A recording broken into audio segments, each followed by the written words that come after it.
Pastor Amadi was unlike any other man. He had a gift, a powerful gift given to him by God.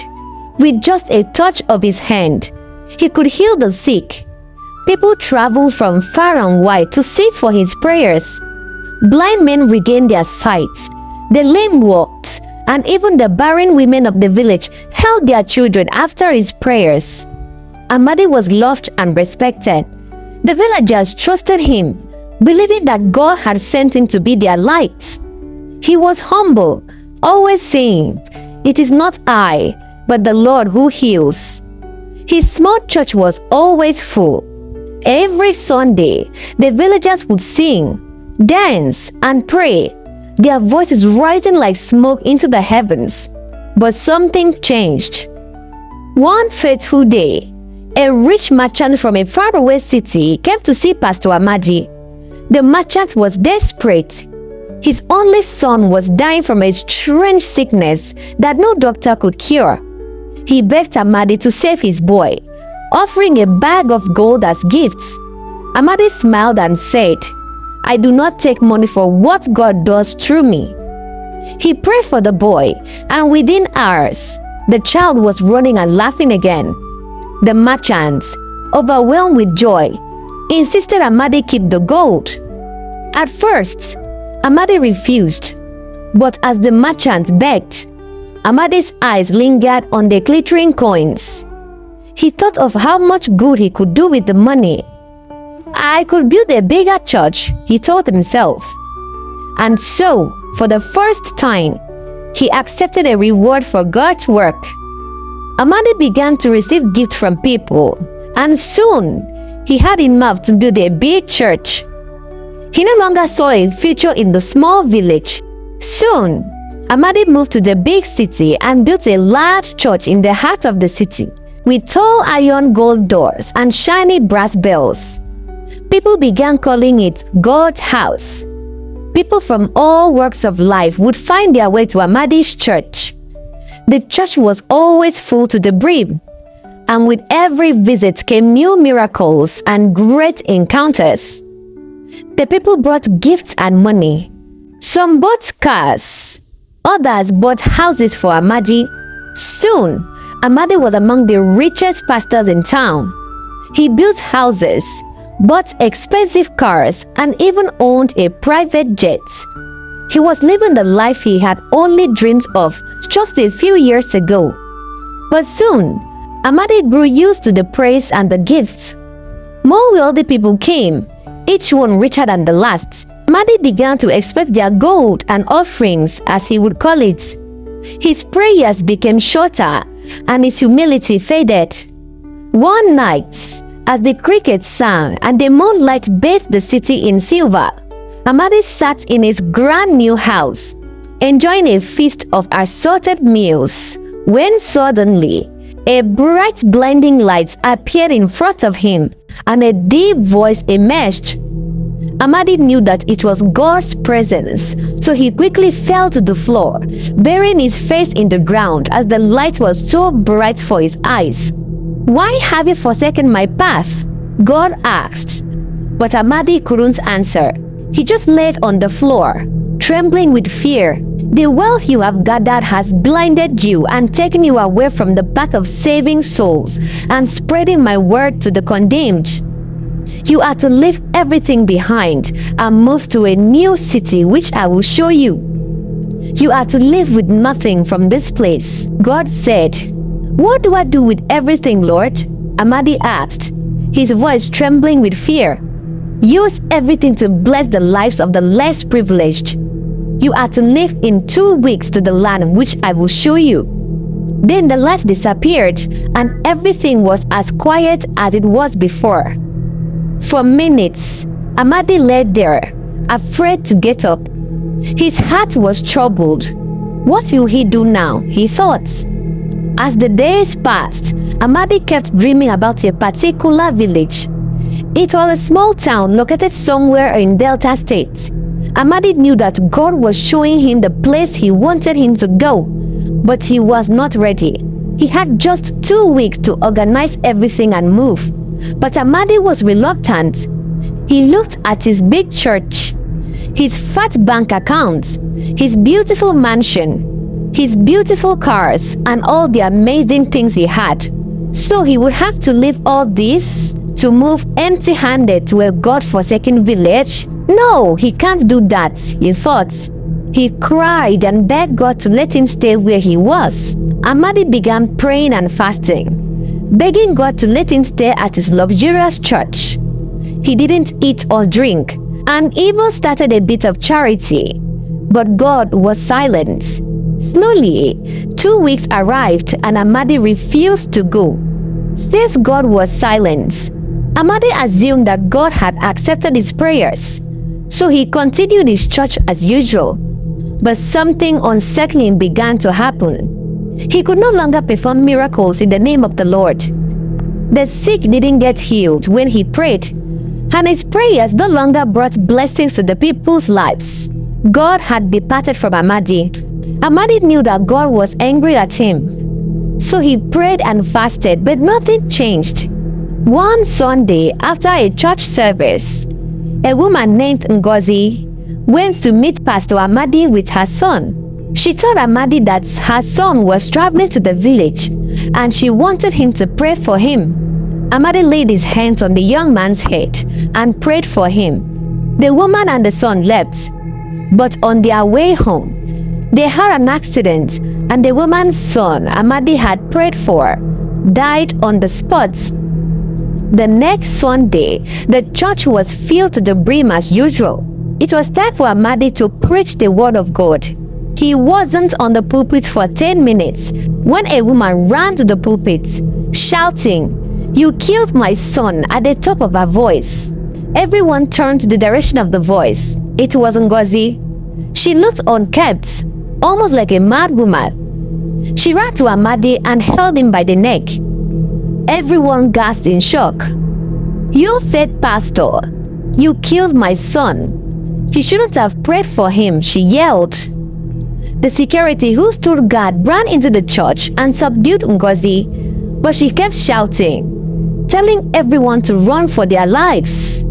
While some who experienced strange things after Amadi prayed for them started to rethink, others brushed it off, calling Ngozi a mad woman. Soon, people realized that Amadi's church no longer performed miracles as before, but instead, bad things began to happen to members of the church.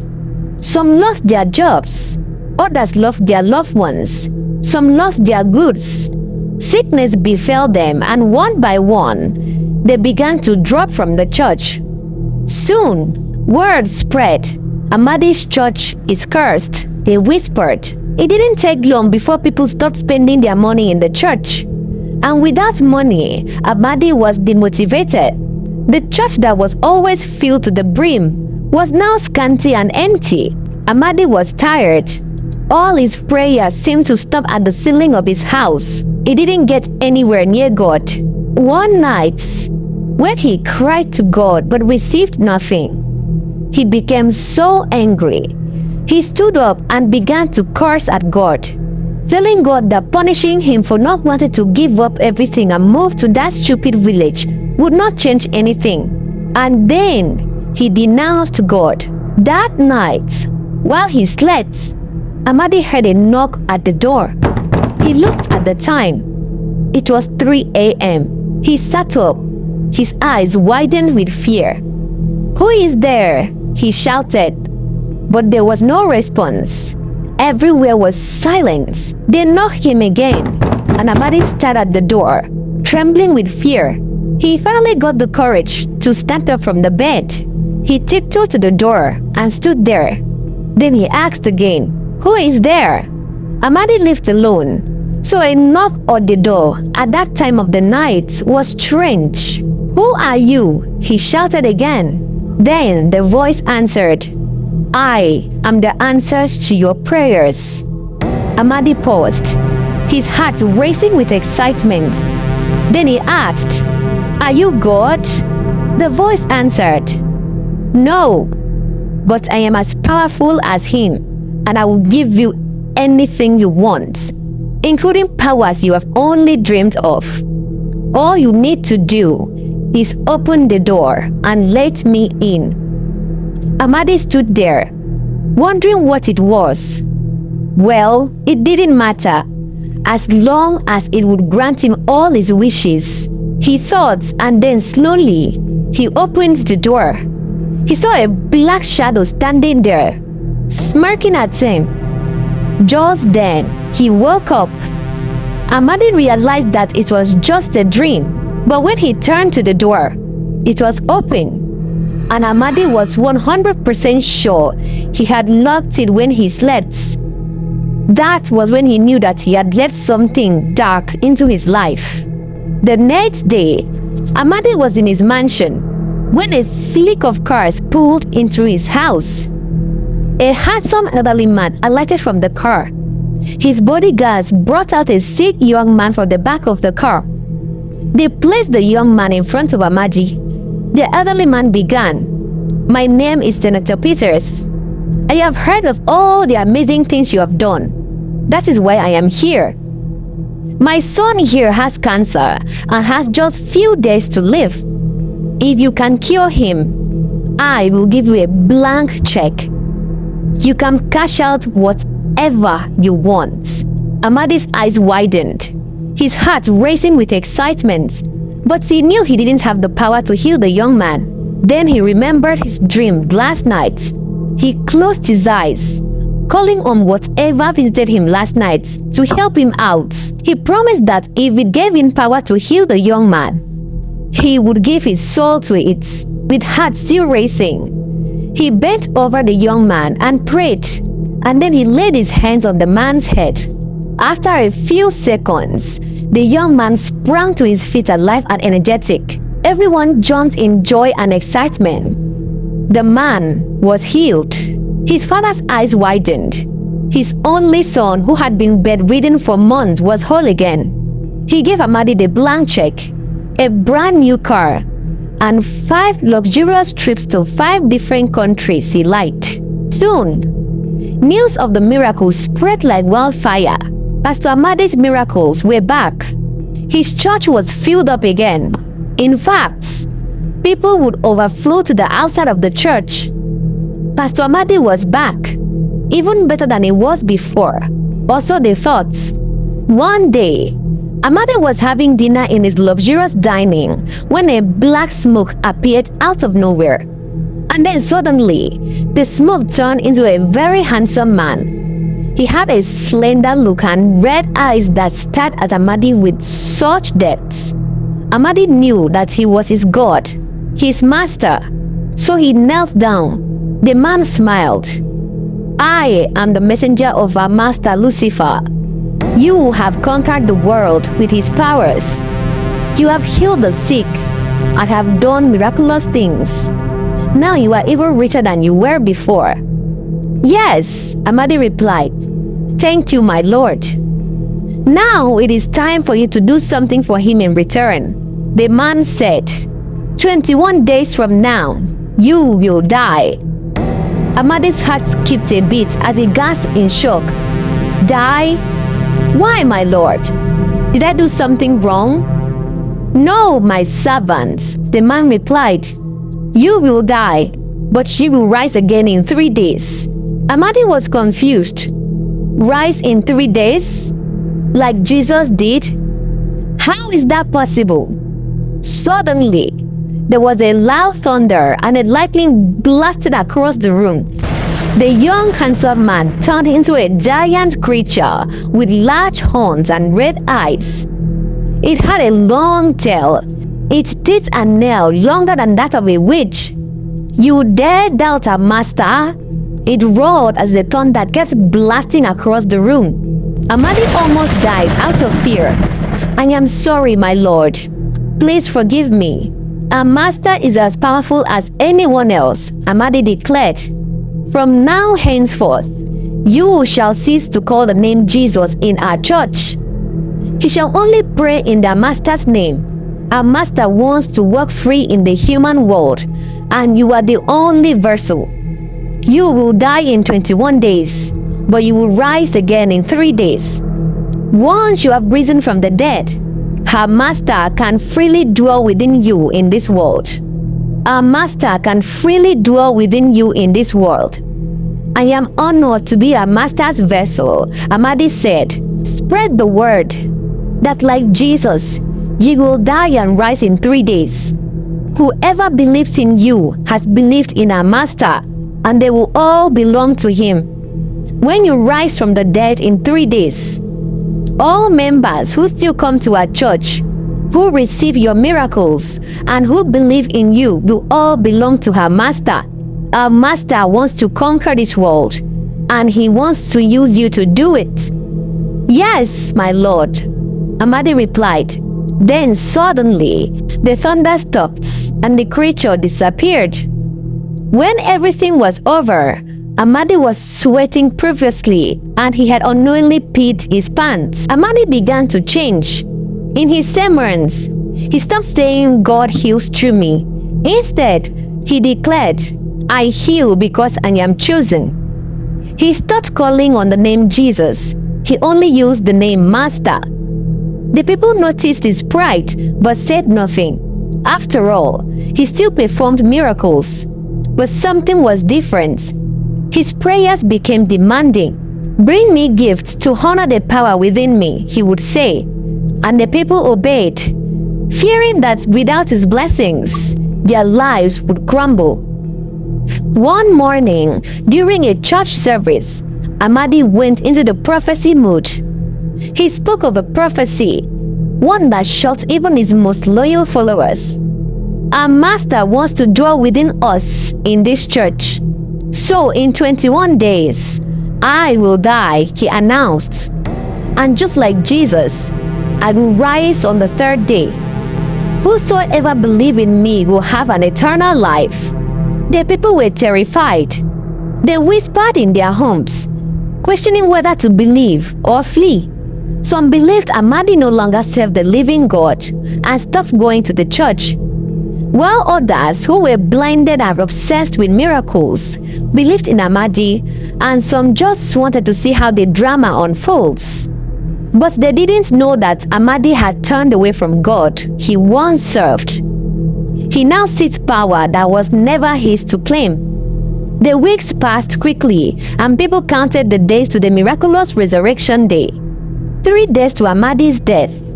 He was in his mansion when someone knocked on the door. He opened to see a young, handsome man smiling at him.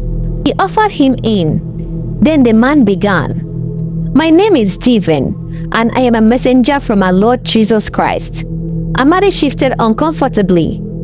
He is not my Lord anymore. He abandoned me, Amadi said. No, Stephen replied. You disobeyed him.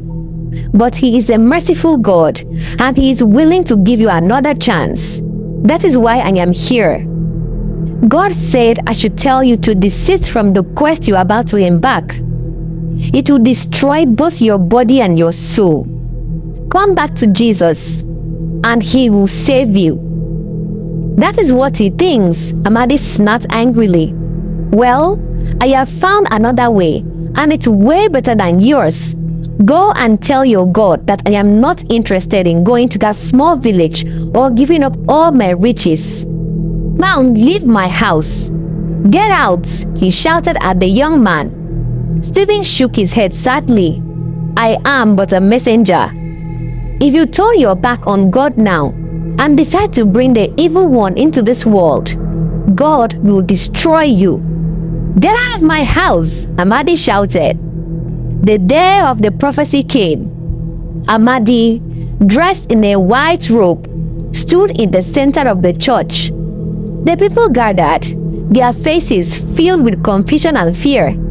Today, I will show you my power, he declared.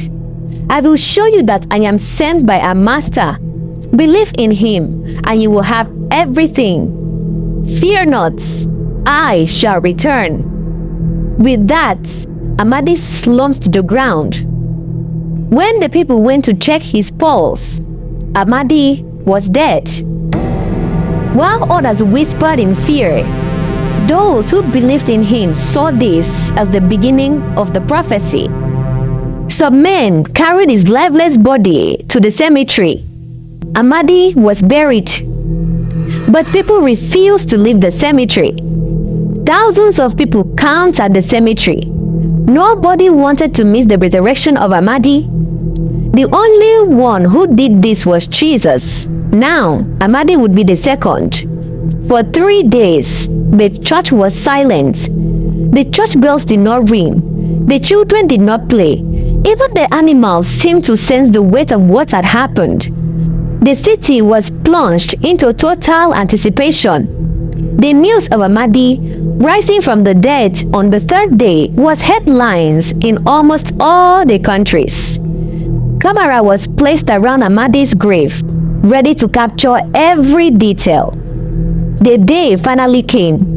On the third day, at dawn, everyone gathered near the grave, waiting to see if Amadi's words would come true. Would he rise from the dead as he promised? Was he truly a god? They waited and waited, but nothing happened. The grave was sealed and covered, and there was no movement whatsoever. They waited for hours under the hot sun, and soon it was night. The people lost hope. He had lied. He didn't have the power to rise from the dead. The people cursed at him, spitting on his grave. But at 10:30 p.m., what happened next was beyond anything they could have ever imagined. The ground began to shake, and suddenly, Amadi's grave began to rumble. Everyone froze, holding their hats as they watched. Amadi's grave crackled and rumbled, and then a hand emerged from the sand. Everyone screamed. Some ran away in fear, while some stood their ground to see what would happen next. But just as Amadi was about to emerge from the grave, something indescribable happened. A great thunder, so loud it sent everyone sprawling on the ground in fear, rumbled in the sky. Then the dark sky turned red, lightning flashing across the sky, and suddenly the sky opened. A lightning made of fire and brimstone emerged from the heavens. The fire and brimstone grew enormously, and then it went straight to Amadi's grave and struck him with power so great it sent Amadi back into the grave. It sealed Amadi back in the grave. Stephen, who was standing nearby, fell to his knees as he worshipped God. The next day, when everything had returned to normal, people went back to Amadi's grave to see what had happened to him. His grave was sealed back. It was like he had been buried long ago. There was no single scratch on the surface. Curious to see what exactly happened to him, they dug him up. When they finally saw his body in the coffin, one side of his whole body was burnt without recognition. He was buried back. Everyone convinced that God had done this to Amadi. To satisfy their curiosity, some people placed live cameras on Amadi's grave and monitored every movement, but Amadi never rose from the dead. He lay in his grave, waiting for God's judgment on the last day. Amadi and the devil had forgotten that God can never share his glory with anyone. Jesus Christ rose from the dead, and he will remain the only one to rise from the dead forever and forever.